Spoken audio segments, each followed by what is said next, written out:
Hello students, today we are going to study the poem The Soldier written by Rupert Brooke. The Soldier poem is a patriotic poem written by the great war poet Rupert Brooke. Rupert Brooke was born in 1887 and as a young poet he won a prize for verse means poem, for writing poems at Rugby School and made a special study of Elizabethan drama. उन्होंने special study की Elizabethan drama की Cambridge university में. He plan the anthology means collection of poems Georgian poetry with Harold Monro. He died while serving as an officer in the great war. His two famous sonnets are The Soldier and The Dead, express the ardent and idealistic patriotism of younger men. दोनों poems में उनका जो patriotism है, देशभक्ति है, वो दिखती है.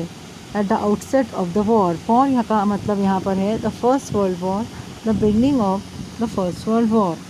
तो पोएम के दो टाइटल थे, द सोल्जर एंड 1914. 1914 जो था, क्योंकि ये पोएम भी 1914 में लिखी गई थी, and the first world war began इन 1914.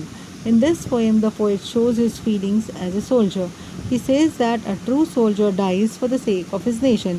यहाँ पर उनकी देशभक्ति दिखाई गई है कि किस तरह से एक सिपाही जो है, सोल्जर जो है, अपनी जान दे देता है अपने देश के लिए, and not for money. If he dies fighting for his own country in the foreign country, और अगर वो लड़ते लड़ते किसी फॉरेन कंट्री में जाके उसकी डेथ होती है, तो that part of the land will be for ever England. उनका कहना ऐसा है, वो क्योंकि वो इंग्लैंड के थे, कि जहाँ पर भी उनकी डेथ होगी वो हिस्सा वहाँ पर एक इंग्लैंड का एक हिस्सा हमेशा के लिए इंग्लैंड बन जाएगा. Because he was born and brought up in England, he also expresses his gratitude to his motherland. तो अपने एक तरह से अपना थैंकफुलनेस भी वो दिखा रहे हैं अपने मदरलैंड के प्रति. He is proud of having been born here. The air that he breathed, the rivers that he bathed into, food, clothes and all the things that are essential for a man's existence came from his motherland. Thus the poem shows that the poet was a great lover of his motherland. And this poem is a sonnet, a poem of 14 lines, one octave means a stanza of 8 lines, and sestet, a stanza of 6 lines. It is the scheme of Petrarchan sonnet. Now I'll read the whole poem once. If I should die, think only this of me, that there's some corner of a foreign field that is forever England. There shall be in that rich earth a richer dust concealed, a dust whom England bore, shaped, made aware, gave once her flowers to love, her ways to roam, a body of England's breathing English air, washed by the rivers, blessed by sons of home.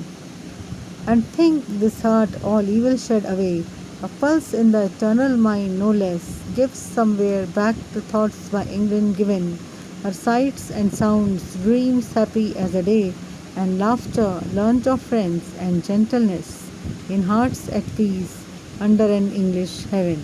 by Rupert Brooke. अब एक एक line का हम meaning समझेंगे इसमें. The soldier जो है वो दिखाता है एक अपना पेट्रियाटिक बॉन्ड एक ब्रिटिश सोल्जर का अपने होमलैंड के प्रति. तो ये सोल्जर बोल रहा है कि इफ़ आई शुड डाई, अगर मेरी डेथ होती है, think only this of me, तो मेरे बारे में सिर्फ यही सोचा जाना चाहिए that there is some corner of a foreign field. अगर मेरी डेथ किसी फॉरेन लैंड में होती है वॉर के दौरान, फर्स्ट वर्ल्ड वॉर के दौरान, तो जहाँ पर भी मेरी डेथ होगी और जहाँ पर भी मुझे बरी किया जाएगा वो फील्ड, वो कंट्री हमेशा के लिए इंग्लैंड बन जाएगी, वो पार्ट हमेशा के लिए इंग्लैंड बन जाएगा, क्योंकि that country is something worth defending with A life. Indeed, the soldier sees himself as owing his own identity and happiness to England. अब यहाँ पर ये दिखाया गया कि किस तरह से जो ये कवि हैं वो इंग्लैंड के प्रति अपनी कृतज्ञता का भाव व्यक्त कर रहे हैं और उसके लिए सब कुछ सेक्रीफाइस कर देंगे. तो वो ये कहते हैं कि there shall be in that rich earth a richer dust concealed. तो वहाँ पर क्या होगा, वो रिच अर्थ तो रिच रहेगी, जो भी फॉरेन लैंड में उनकी डेथ होगी, जहाँ पर उनका बरियर होगा, वो अर्थ तो बहुत ही रिच रहेगी, लेकिन उसमें और भी रिचर डस्ट, उनकी जो बॉडी है वो डस्ट में तब्दील हो जाएगी और वो वहाँ पर रहेगी अर्थ के नीचे, तो और भी रिचर बन जाएगी। ऐसी डस्ट, खुद की बॉडी को वो कंपेयर कर रहे हैं डस्ट से। अ डस्ट होम इंग्लैंड बोर, ऐसी डस्ट जिसको कि इंग्लैंड ने बड़ा किया, इंग्लैंड से उनको शेप मिला, यानी वो हर चीज़ के लिए he is thankful to his motherland England. Made aware, उनकी अवेयरनेस उनको वहाँ से, कॉन्शियसनेस उनको इंग्लैंड से मिली। Gave once a flowers to love, England में ही उन्होंने जो नेचर था उसके प्रति वो अवेयर हुए। Her ways to roam, England में ही वो यहाँ इधर उधर घूमे। ए बॉडी ऑफ इंग्लैंड, उनकी जो बॉडी थी उसका पूरा शेप इंग्लैंड में मिला, वो बड़े हुए इंग्लैंड में, उनकी पूरी कॉन्शियसनेस भी इंग्लैंड में ही बनी। ब्रीदिंग इंग्लिश एयर, पूरा उन्होंने पूरी ऑल लाइफ लॉन्ग ही ब्रीद इंग्लिश एयर, इंग्लैंड के एयर उन्होंने, इंग्लैंड की हवा में सांस ली। वॉश्ड बाय द रिवर्स, और उनकी जो रिवर्स थी इंग्लैंड की, उन्होंने उनको बेथ किया। Placed by suns of home, home का मतलब होता है इंग्लैंड, इंग्लैंड के ही सन ने उनको ब्लेसिंग दी। अब नेक्स्ट जो स्टार्ट होता है वो सेस्टेट है, सन्स ऑफ 6 लाइन्स। यहाँ देखेंगे कि वो पोइट क्या बोल रहे हैं। तो वो कहते हैं कि वो अपनी कंट्री को बहुत कुछ वो करते हैं इंग्लैंड से। And think this heart all evil shed away, और फिर उनकी डेथ के बाद क्या होगा, ये जो हार्ट रहेगा उनका पूरा प्योर हो जाएगा, उसमें से सारी जो बुराइयां हैं वो निकल जाएंगी। अ pulse in the eternal mind, उनका जो माइंड है वो पूरा इटर्नल हमेशा के लिए वो प्योर हो जाएगा। No less give somewhere back the thoughts by England given, तो वहाँ पर भी वो वही सब थॉट्स वो वापस करेंगे इंग्लैंड को, जो थॉट्स उन्होंने इंग्लैंड में जो उन्होंने सीखे, या जो उन्होंने जिस प्रकार की का जो सोचना है वो सीखा। The speaker's consciousness after he dies will return to an eternal mind, उनकी जो कॉन्शियसनेस, उनकी जो चेतनता है मृत्यु के बाद वो एक इटर्नल माइंड में चेंज हो जाएगी। वो इटर्नल माइंड यानी जिसकी कि कभी भी डेथ नहीं होगी, which will still be forever link to the place that created it, तो उनकी जो चेतनता है वो जो इटर्नल माइंड में चेंज हो जाएगी, वो हमेशा हमेशा हमेशा इंग्लैंड से कनेक्टेड रहेगी, वो कभी भी मरेगी नहीं।